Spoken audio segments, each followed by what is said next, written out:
मैं इंजीनियर योगेश कुमार साहू भारतीय जन संसद का मैं राष्ट्रीय अध्यक्ष हूं और 2011 से इंडिया अगेंस्ट करप्शन जो आंदोलन था दिल्ली का, उससे मैं काम कर रहा हूं। हम देख रहे हैं हमारे देश में आज काफी षड्यंत्र चल रहे हैं। भारतीय जनता पार्टी की जो केंद्र में शासन सरकार है, वो जितने भी बिल ला रही है, चाहे वो किसान बिल हो, वो कहीं ना कहीं देश की जनता के खिलाफ काम कर रहे हैं।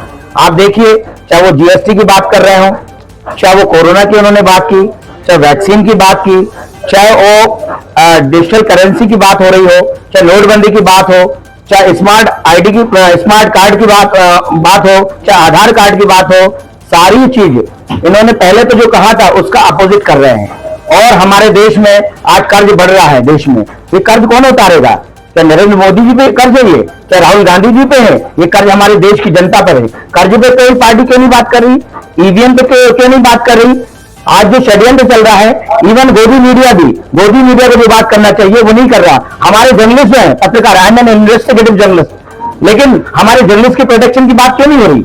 मजीदिया बेस बोर्ड जो है वो 10 साल हो गया, कंटेम्प्ट का कोड होना चाहिए, इस पर क्यों नहीं बात हो रही? हमारे प्रेस क्लब नहीं है। मध्य प्रदेश में आप देख लीजिए, किसी जिले में प्रेस क्लब नहीं है, इवन भोपाल इंदौर में प्रेस क्लब नहीं है। आज आपने जो वैक्सीन लगाई थी उस पर कोई डेटा उन्होंने कलेक्ट नहीं किया। आज इन्होंने गवर्नमेंट में लिखा था कि vaccine and mask is not mandatory, it is an advisory arbitrary, then why you put pressure on the public? जनता पे प्रेशर क्यों बनाया गया?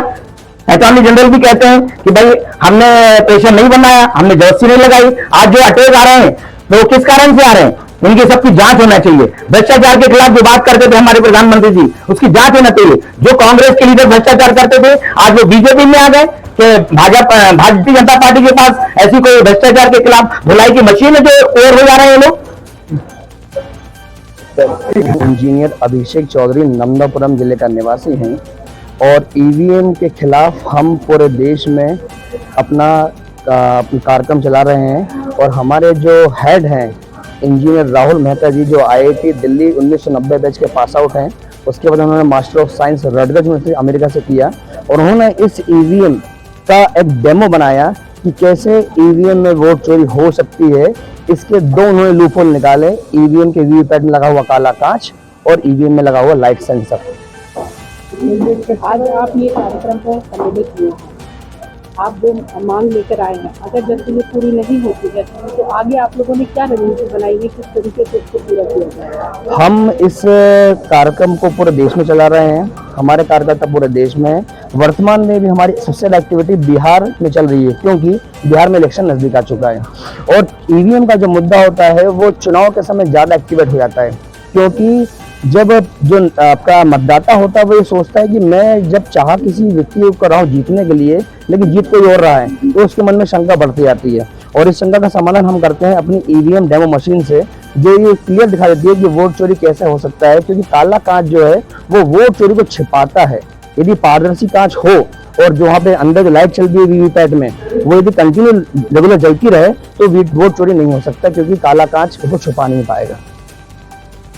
आगे आप लोग क्या चाहते हैं कि हमारी मांग है कि जो लोग ईवीएम के समर्थक हैं वो ईवीएम का समर्थन करें और ईवीएम से वोट डलवाएं, लेकिन हम ईवीएम के विरोधी हैं। हम लोगों को उसी ईवीएम के साथ साथ मतदान कक्ष में बैलेट पेपर से भी वोट डालने का विकल्प दिया जाए, ताकि हम अपने सच्चे और अच्छे प्रत्याशी को वोट देकर जिता सकें।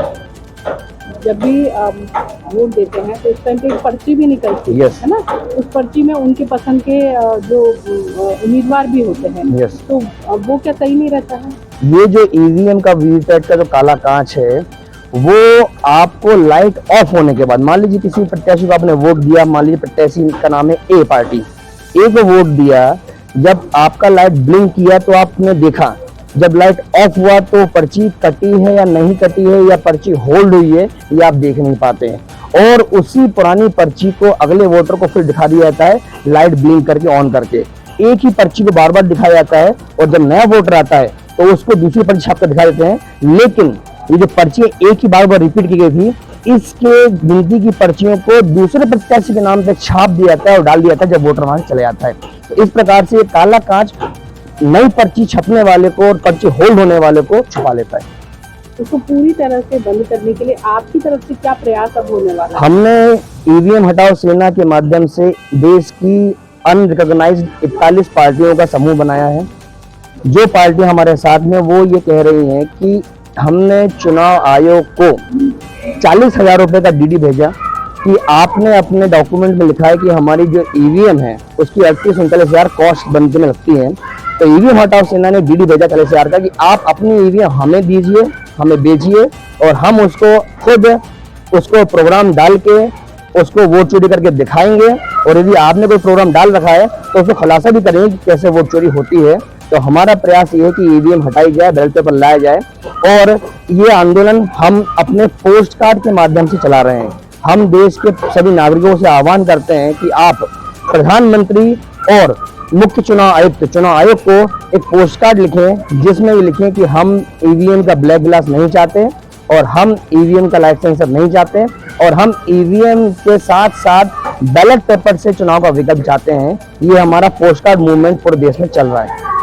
आपको लगता है ये पोस्ट कार्ड मूवमेंट सफल हो पाएगा, क्योंकि आज इतने कंफर्ट जोन में लोग हैं कि वो उस कंफर्ट जोन से बाहर निकलकर पोस्ट कार्ड खरीदेंगे और वो करेंगे? जब हम जैसे क्रांतिकारी रोडों पे आएंगे तो घर सोए हुए लोगों को भी जागना पड़ेगा। मेरा मानना ये है कि जंगल का राजा होता है शेर जो आग से डरता है, लेकिन जब आग बुझ जाती है तो जब राख बन जाती है तो चींटी भी उसको रोन जाती है। जब हमने बंदूकधारी अंग्रेजों को देश से भगा दिया, ये 444 सीटें लाने वाली कांग्रेस पार्टी को हमने 44 पे ला दिया, तो ये मोदी और ये भाजपा क्या चीज है? तो ये ऑनलाइन होगा इन फ्यूचर, जैसे आप जो कैंपेन कर रहे हैं? मतलब मेरा इंटरव्यू जो आप पोस्ट कार्ड वाला है वो ऑनलाइन भी है या सिर्फ पोस्ट कार्ड का ही है? पोस्ट कार्ड भी है और उसको हम अपने ऑनलाइन फेसबुक ट्विटर अकाउंट के माध्यम से ऑनलाइन भी चलाते हैं। धन्यवाद। मैं जय किसान युवा संघ मध्य प्रदेश का प्रदेश अध्यक्ष हूँ, मेरा रजिस्टर है और इसके बैनर तले हम काम करते हैं। आज का कार्यक्रम लोकतांत्रिक अधिकार मोर्चा इन्होंने जो चलाया भोपाल शहर के इस सभा सागर में, हमको बहुत अच्छा लगा और इसको निश्चित ही हम बहुत आगे तक लेके जाएंगे और इसको हम जमीन स्तर पे काम करेंगे। हमारे जितने भी संगठन में काम कर रहे हैं नया युवा, उस युवा शक्ति को हम जगाने का काम करेंगे और दिन रात मेहनत करेंगे और निश्चित ही हम उस मुकाम तक ले जाने में सफल होंगे।